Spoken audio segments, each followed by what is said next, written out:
Hi, this is Mr. Stark with a video lesson on volume.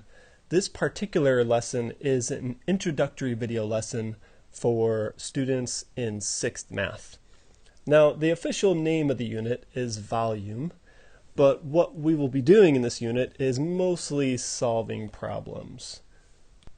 Just a quick note on how this will work in general is this.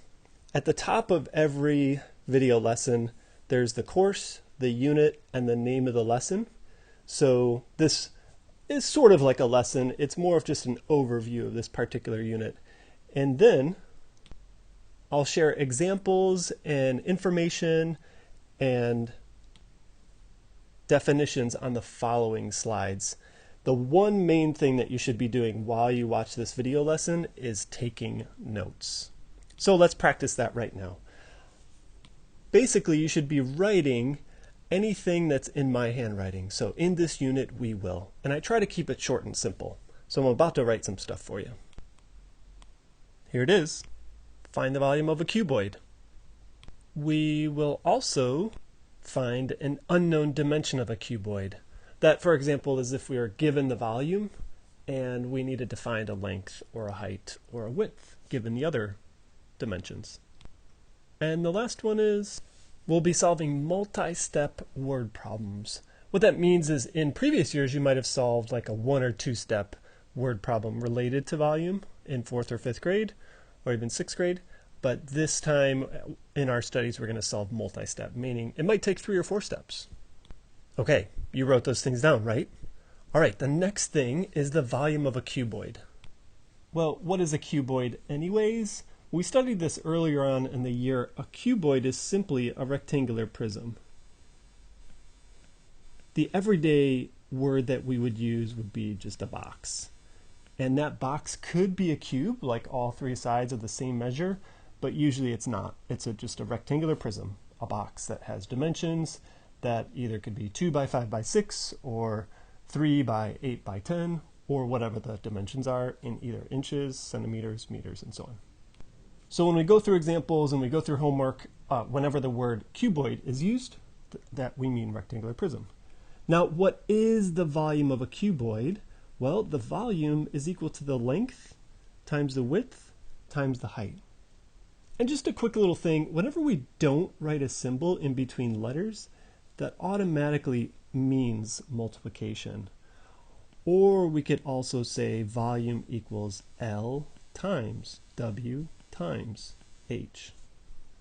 And I want you to see that maybe this is not the best way to write things because this could read LXWXH.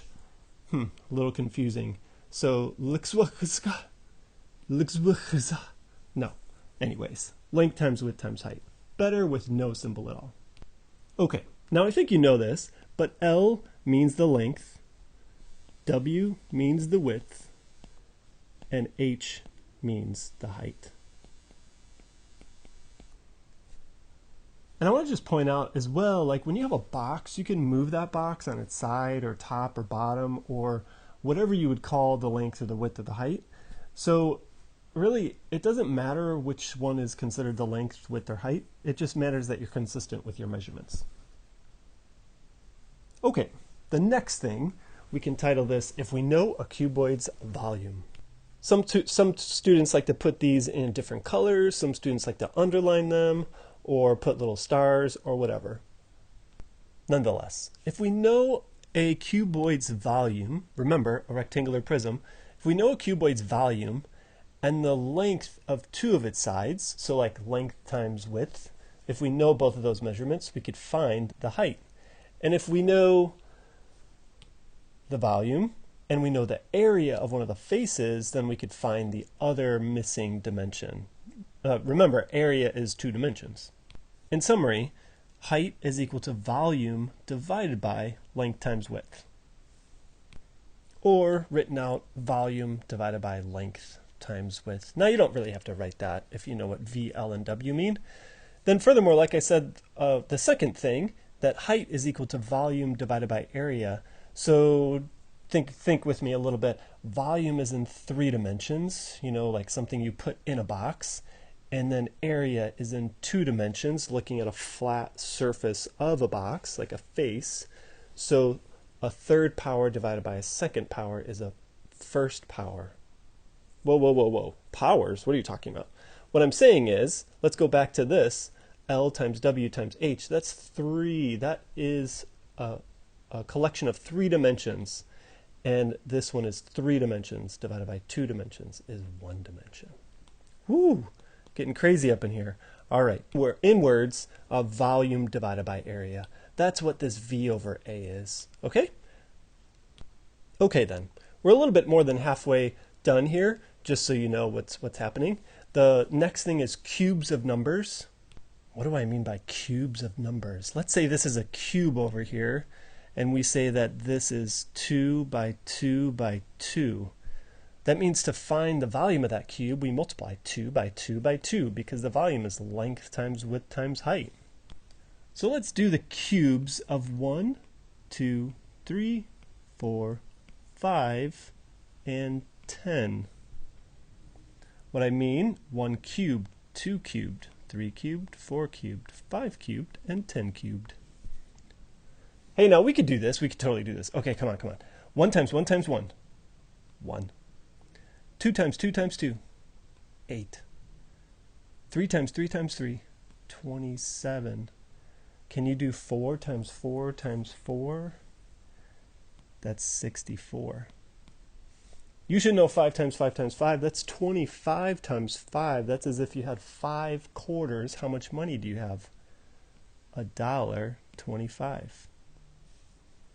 And 10 times 10 times 10, well, that's 1 with simply 3 zeros. That's all. Since we'll be cubing some numbers, we just want to be aware of what these numbers are. So if you could commit these to memory, that would be good. Now 6, 7, 8, and 9, they must be between 125 and 1,000, yes? 6 times 6 times 6 is 36 times 6 is 216. If you could memorize those, that would be great too. Hey, next thing, let's talk real quickly about the volume of water, and then we have one last little thing. The main thing I want to point out here is that a liter is connected to a centimeter in some sort of way. Hopefully you learned this in a previous year of your math experience, your math career. Well, if we say that 1 liter is a certain amount of centimeters, what's great is the metric system allows a connection between a 3-dimensional cube in centimeters and how much water it can hold. The volume of water that's in a 1 by 1 by 1 centimeter cube, or a 10 by 10 by 10. All right, so 1 liter is 1,000. Here we go. 1,000 centimeters cubed. All right, so whenever we encounter any problems with liters as well as centimeters in the same situation, we can know that connection and be able to solve the problem. And the last little connection about the volume of water, like let's say we have some sort of box and it's plastic, so pouring water into it is not going to change the shape of the box. And we take a solid that can actually fit in the box. So let's say some marbles or something that has some weight to it that just doesn't float. And so if we know how high that water is on inside that object, inside that container, if we put a solid inside of it, the amount of water that's displaced or moved, the water level will go up, just like you're going inside of a bath. You put your body in and the height of the water goes up. That means that the water displaced by a solid is the volume of the solid. Hey now, I wonder if you see that. That's kind of weird. It's stuck. Womp womp. Okay, so that's all I have to say about the volume of water. The last thing, thanks for sticking with me. We should finish about 10 minutes here. All right then, I have everything outlined here. Let's say we're given the rate of flow of something. We're given a rate. We're given a speed, a rate of water in liters per minute. And we're given a volume in liters. That means if we compare these two numbers, we're either dividing or multiplying, right? Kind of what we did with distance, rate, and time problems. We could find the time it takes for a certain amount of liquid to flow into a tank or out of a tank. So one more time, we have a rate or a speed, and we know a volume, which is kind of like the distance piece of the distance, rate, and time. We could find the time. Alrighty, well that's everything. Thanks for watching this video. Thanks for being a part of what we're doing right now.